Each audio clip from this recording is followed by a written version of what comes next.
Solid straight right hand from Donald Trump has not been very polite to you. Does that concern you? Of course, yes. Too much. Difficult. Yes, it's very difficult. ጎላን ስቴቲ ኮነትን ጾታ ዘቀየረት ወዲያ በመባል ዓለም በፍላይ ድማ ምዕራባውያን ብዙሕ ኢሎም ውላዮም እዚ ታሪኽ ንተጋጣሚታ ኣብ ውሽጢ 46 ሰኮንድ የኣኽለኒ ኢላ ተስፋ ክትቆርጥ ዝገበረት ኮይኑ ግና ብሰንኪ ወረን ሚድያን ጎላን ስቴቲ ኮንክን ተባሂላ ዓወታት ተመንጠለት ኣልጀራዊት ተጓሳጢት ኢማን ካሊፍ እዩ ኢማን ካሊፍ ተወለደትሉ ቦታ ኣብ ሰሜን ምዕራብ ኣልጀርያ ገጠር ከባቢ እንትኾን ግዝኡ ድማ ብ1999 እዩ ነይሩ ወላድ ኣቦኣ ቀዲሞም እውን ቦክስ ንጓላን ስቴቲ ዝኸውን ስፖርት ኣይኮነን ኢሎም ስለ ዝኣምኑ ጓሎም ኢማን ቦክሰኛ ክትከውን ናይ ልቦም ድሌት ኣይነበረን ኢማን ግና ብፈለማ ኩዕሶ ተፃዋቲት ክትከውን ፈቲና ኮይኑ ግና የተሳኻዕላን እዩ ድሕሪኡ ግና ካልእ ቀልባ ዝሰሓቦ ስፖርቲ ቦክስ ጥራይ ነይሩ ጂም ንምርካብ ካብ ትውልድ ዓዳ 10 ኪሎ ሜትር እኳ እንተተጓዓዘት ተውህቦ ኢላ ንዝኣመነትሉ ስፖርቲ ዋጋ ብምኽፋል ክትሰርሕ ጀሚራ እያ በዚ መስርሕ እውን ናይ ኣልጀርያ ቦክስ ሃገራዊ ጋንታ ሰልጣኒት ኣቓልቦ ረኺባ እያ ሃገራ ወኪላ ናይ መጀመርታ ግጥማ ብ2018 ክተካይድ በቂዓ እያ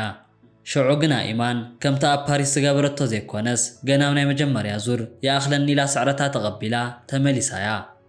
ሃገራ ወኪላ ካብ ዝገበረቶም ቀዳሞት 6 ናይ ቦክስ ግጥማት ኣብ 5ኡ ስዕረት ዘጋጠማ እንትኾን ካብ ድኹም ጅማሮኣ ድሕሪ ውሕድ ዓመታት ግና ፍጹም ምምሕያሽ ክተርኢ ኢላ እያ ቶኪዮ ኣብ ተገብረ ናይ ኦሎምፒክ ውድድር ሃገራ ናይ ምውካል ዕድል እውን ነይርዋ እዩ ኣብ ጃፓን ኣብ ዝነበራ ጻኒሒት ውድድር ብዓወት እኳ እንተጀመረቶ ኣብ ካልኣይ ዙር መጻረዪ ብኣየርላንዳዊት ኬሪ ሃሊንግተን ተሳዒራ ጥራሕ ኢዳ ካብ ቶኪዮ ተመሊሳ እያ ኢማን ካሊፍ ኣብ ነፍሲ ወከፍ ውድድር ስዕረት ከጋጥማ እንከሎ ኣብ ጾታኣ ሕቶ ተላዒሉ ይፈልጥን ናይ ጾታ ሕቶ ተላዕለ መዘራረብ ብዝኾነ መልክዑ ናብ ዓወት ጫፍ ንምብጻሕ እናተጓየየት ኣብ ዝነበረትሉ እዋን ነይሩ እቲ ዘሕዝን ኣጋጣሚ ድማ ኣብ ህንዲ ዴልሂ ኣብ እተኻየደ ናይ ዓለም ቦክስ ሻምፒዮና እዩ ነይሩ ኣብ ህንዲ ዴልሂ ከተማ ኣብ እተኻየደ ውድድር ሽዑ ጓል 24 ዓመት ዝነበረት ኢማን ተጋጠምታ ኩለን እናዘረረት ክሳብ ፍጻመ ተጓዒዛ እያ እዛ ቦክሰኛ ንፍጻመ ክሳብ እትበቅዕ ብዙሓት ውድድራት ኣካይዳ እያ ብዙሕ ዋጋ እውን ከፊላትሉ እያ ነታ ኣልጀራዊት ናይ ፍጻመ ግጥማ ስዒራ ንሃገራ ወርቂ ንምምጻእ እናተሃወኸት ኣብ ዝነበረትሉ ቅጽበት ዓለም ለኻዊ ቦክስ ማሕበር ግና ንምእማኑ ዝኸብድ ውሳነ ኣመሓላሊፉ እዩ እቲ መልእኽቲ ድማ ካብ ውድድር ተሰናቢት ክለኽ ዝብል ዘሰንብድ ውሳነ እዩ ነይሩ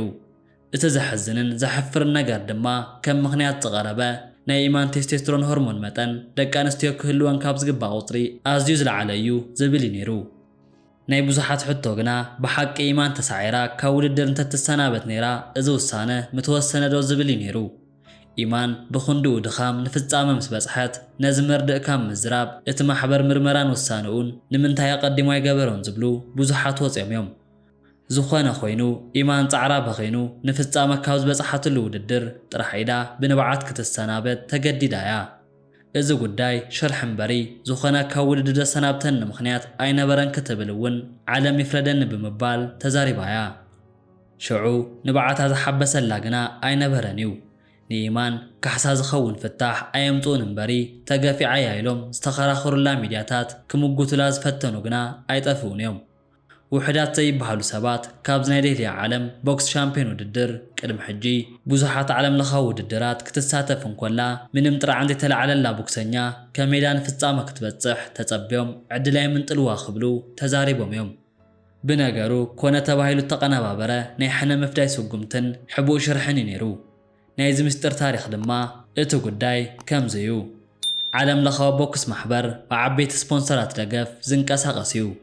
ውድድራት ንምክያድ ተዓወትን ንምልማት ጥራይ እቲ ማሕበር ደው ክብል እዞም ዓበይቲ ስፖንሰራት ናይ ህላው ምንጪ እዩ ክበሃል ይከኣል እዩ ካብቶም ናይቲ ማሕበር ቀንዲ ስፖንሰራት ድማ ናይ ሩስያ ነዳዲ ፍራይ ጋዝፕሮም እቲ ሓደ እዩ ዓለም ለኻዊ ቦክስ ፌደሬሽን ብፕሬዚደንት ጸቕጢ ነቲ ስፖንሰር ጋዝፕሮም ንምሕጓስ ንኢማን መስዋዕቲ ገይሩ ዓወታ ድማ መንዚዕዋ ዝብሉ ወገናት መበገሲ እዚ ጉዳይ ገሊጾም እዮም እምነቶም ሓቂ ምዃኑ ዘርኢ ድማ እህግራዊ ኦሎምፒክ ኮሚቴ ኣብቲ ጉዳይ ዝሃቦ ርእይቶ እዩ እቲ ኮሚቴ ናይ ዓለም ለኻዊ ቦክስ ማሕበር ውሳነ ብስምዒት ተመልአ እዩ እቲ ጉዳይ ብግቡእ ከይተመርመረ ተወሲኑ ክብል መግለጺ ሂቡ እዩ ካልእ ዘገርም ነገር ዓለም ለኸ ቦክስ ፌደሬሽን ቅድሚ ሕጂ ምስ ሆርሞን ተተሓሒዙ ኣብ ልዕሊ ዝኾነ ኣትሌት እገዳ መሓላሊፉ ይፈልጥን እዩ ኣብ ልዕሊ ኢማን ከምዚ ዓይነት ሓድሽ ውሳነ ንምውሳን ዝነበረ ህውከት ግና እቲ ጉዳይ ዝምርሓሉ ሕግን መምርሕን ኣቐዲሙ ዘውፅእ ኣምሲልዎ እዩ ባዕሉ IBA ጸኒሑ ጋህድ ብዝገበረ ሓበሬታ እታ ኣልጀራዊት ኢማን ካሊፋን እታ ታይዋናዊት ተወዳዳሪት ሊዩኒቲንግን ካብ ሌሊ ዓለም ቦክስ ሻምፒዮን ተኣገዳ ብናይቲ ማሕበር ዋና ፕሬዚደንትን ዋና ጸሓፍን ጥራይ ብተወሰነ ውሳነ ምዃኑ ኣፍሊጡ እዩ ናይ ዴሊ ታሪኽ ምስ ተፈጸመ ድማ ናይ ፓሪስ ኦሎምፒክ መጽኡ እዩ ኢማን ካሊፋ بعالم لخا بوكس محبر እገዳና ቢሩላ እኳ እንተነበረ ኣህጉራዊ ኦሎምፒክ ኮሚቴ ግና እዛ ጓል 25 ዓመት ቦክሰኛ ኣብ ተዓብናይ ኦሎምፒክ መድረኽ ሃገራ ካብ ምውካልን ብቕዓተና ዓለም ካብ ምርኣይን ዝኣገዳ ምኽንያት ኣይረኸብኩም ብምባል ክትወዳደር ፈቒዱላ እዩ እሞ ደኣ ዝረስሐ ስማ ንምፅራይ ሃገራ እውን ብወርቂ መዳልያ ንምኹራዕ ናብ ፓሪስ ኣቕኒዓያ ሕማቕ ዓብዱላ ግና ክሳብ ፈረንሳይ እውን ስዒብዋ ነይሩ እዩ ኢማን ካሊፋ ናብ ፓሪስ ኦሎምፒክ ዘቕናዓት ኣብ 66 ኪሎግራም ናይ ቦክስ ውድድር ንምውድዳር ነይሩ ቀዳማይ ግጥማ ድማ ምስ ኢጣልያዊት አንጀላ ካሪን ክትገብር ተመዲባያ ኣብ ህንድ ፍጻመ በፂሓ ጥራሕ ኢዳ ናብ ሃገራ ክትምለስ ዝገበረት ኢማን ካብ ፓሪስ ብወርቂ ክትምለስ ቆሪፃ ጻኒሓያ ስለዚ ድማ ምስ ካሪን ግጥመን ምስ ተጀመራ ካብ ጸጋምን የማንን ክተጥቃዓ ተጀምር እሞ ናይ ኢማን ቅልጣፈን ሓይልን ካብ ተጸበየቱን ላዕሊ ዝኾና ካሪኒ ያኽለንን ምባል ግዜ ወሰደትን ገና ተውድድር ጀሚሩ ኣብ መበል 46 ሰኮንድ ነፍሰይ ክትዓርፍ ይሓይሽ ኢላ ነቲ ውድድር ዛዚማቶያ ዓቕማ ፈሊጣ ስዕረታ ኣሚና መውፃኣ ምንም ክፋኣት ኣይነበሩን ኮይኑ ግና ድሕሪኡ ተፈጸሙ ተግባራት ኣፍሪቃውያን ዘሕዘኑን ናይ ኢማን ልቢ ዳግም ሰበሩን እዮም ነይሮም እቲ ዘሕዝን ፍጻመ ኣብኡ ኣብ ውሽጢ ቦክስ ሪንግ ይጅምር አንጀላ ካሪን ኣኺሉኒ ኢላ ግጥማ ክተቋርጽ እንኮላ ኢማን ሰላምታ ተለዋዊጠን ክፈላለያ እኳ እንተሓሰበት ካሪን ግና ክትጭብጣውን ፈቃደኛ ኣይነበረትን ካብ ስፖርታዊ ስነ ምግባር ወፃእ ብዝኾነ መገዲ ገጽ ካሊኣታያ ዓለም ድማ ብቴሌቪዥን ሞስኮት ይዕዘብ ጸኒሑ እዩ አንጀላ ካሪኒ ካብቲ ናይ ውድድር ቦታ ብዙሕን ከይረሓቐት ድማ ናይ ኢጣልያ ጠቅላይ ሚኒስተር ጆርጂያ ሜሎኒ ጥልመት ተፈጺሙና ዝብል ሓሳቦም ኣስሚሮም እዮም ኣትሌታት ምስ ዝምጥንዎም ናይ ምውድዳር መሰል ኣለዎም እዩ ሎሚ ተገብረ ግና እዚ ኣይኮነን ብምባል ናይ ሃገሮም ጓል ንምክልኻል ብዝመስል መልክዕ ምንም ጥፋኣት ንዘይብላ ኢማን ነቒፎም ዋዮም እዚ እውን ብጠቅላይ ሚኒስተር ሜሎኒ ጥራይ ተሓፅረ ይነበረን ብዙሓት ትርሖም ዝኽበር ሰባትን ከይተረፉ ኣብ ልዕሊ ኢማን ፍርዲ ዝጎደሎ ሓሳብ ብምሃብ ክሕጭጩ ጸኒሖም እዮም ዶናልድ ትራምፕ ኣብ ልዕሊ ኢማን እናተባህለ ካብ ዝነበረ በደል ዝፈረዱ ሓደ እዮም እቲ ሰብኣይ ኣብ ማሕበራዊ ሚድያ ገጾም ደቂ ተባዕትዮ ምስ ደቂ ኣንስትዮ ምውድዳር ግቡእ ኣይኮነን ኢሎም ብምጽሓፍ ኣምላኽ ጓል ገይሩ ብኢዱ ንዝሰርሓ ኢማን ካሊፋ ብዘይ በደላ ከሲሶም እዮም እቲ ቢልዮነር ኢሎን ማስክ ከምኡውን ናይ ሃሪ ፖተር ጸሓፊት ጄኪ ሮሊንግን ካልኦት ተፈለጥቲ ሰባትን ኢማን ወዲ ብምባል ዘይሱማ ሂቦም እዮም ምስታፋን ናብ ዓቢ ኦሎምፒክ ምብጻሓን ኩሉ ይፈልጥ እዩ ሽዑ ኣብ ተሰዓረትሎም ውድድራት ጾታ ኣሕቶ ኮይኑ ይፈልጥን እዩ ሎም ዓወት ከተመዝግብ እንኮላ ግና ኣጀንዳ ምዃኑ ኣዝዩ ልቢ ሰብር እዩ ክትብል ገሊጻያ ብዙሓት ኣፍሪቃውያን ጹላ ፈጠርትን ሚድያታት እውን እቲ ጉዳይ ናይ ምዕራባውያን ትምካሕትን ንኣፍሪቃ ትሑት ጌርካ ናይ ምርኣይ ሕማምኒ ብምባል ብሓባር ይማጎቱ ተራእዮም እዮም ኣብ ልዕሊኣ ዝበፅሕ ዘሎ ጸቕጢ ተቐባልነት ከም ዘይብሉ ዝገልጹ ዘለዉ ኣፍሪቃውያን ጥራይ ዘይኮኑስ እቲ ውድድር ዘዳለወ ኣህጉራዊ ኦሎምፒክ ኮሚቴ ባዕሉ ሕጫጨ ክሳብ ስም ምጥፋእ መብፅሑ ተቐባልነት የብሉን ኢሉ ተዛሪቡ እዩ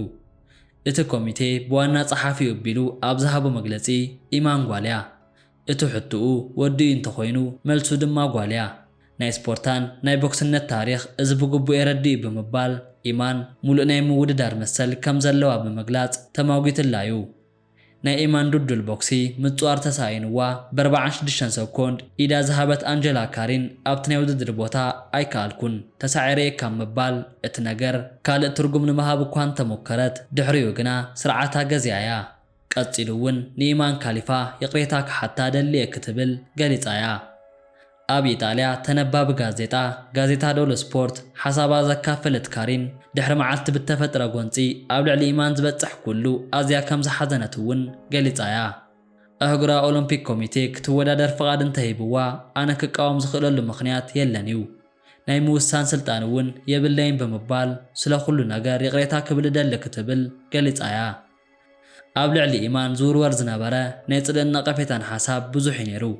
ፍርቁ ኩለድን ከሎ ወዲኡ ነይሩ ጾቱ ቀይሩ ይብሉ ካልኦት ድማ ሕጅውን ወዲ ኮይኑ ምስ ደቂ ኣንስትዮ ወዳደራሎ ዝብሉ ተፈላለዩ ነቐፌታታት በፂሕዋዩ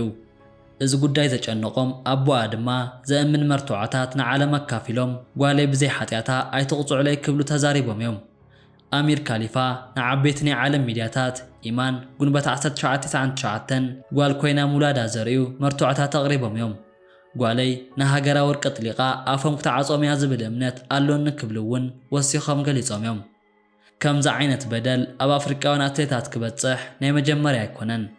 ካብዚ ቅድሚ ሕጂ ደቡብ ኣፍሪቃዊት ኣትሌት ካስተር ሴሜኔ ኣብ ልዕሊኣ በፂሑ ርኢናዮ ኢና ኣብ 800 ሜትሮ 3 ግዜ ናይ ዓለም ሻምፒዮና 2 ግዜ ኦሎምፒክ ዓወት ዝነበረት ሴሜንያ ቴስቴስትሮን መጠንኪ ልዑል ተባሂላ ካብ ውድድር ተኣጊዳ እያ ብዘይ ጥፍኣተይ ተቐፂዐ ኢላ ክሳብ ዓለም ለኻዊ ናይ ስፖርት ቤት ፍርዲ ክስ ካይዳ እኳ እንተነበረት ክሳብ ሕጂ ግና ናብ ውድድር ክትምለስ ኣይከኣለትን ኢማን ካሊፋ መወዳእታ እንታይ ይኸውን ዝብል ድማ ግዜ ዝምልሶ እዩ ዝኸውን ሞዳላይ ክንሸርም ብምባል ዘለኩም ሪቶ ድማ ኣብ ናይ ኮመንት ቦታ ጻሓፉለይ ክብል ፈቱ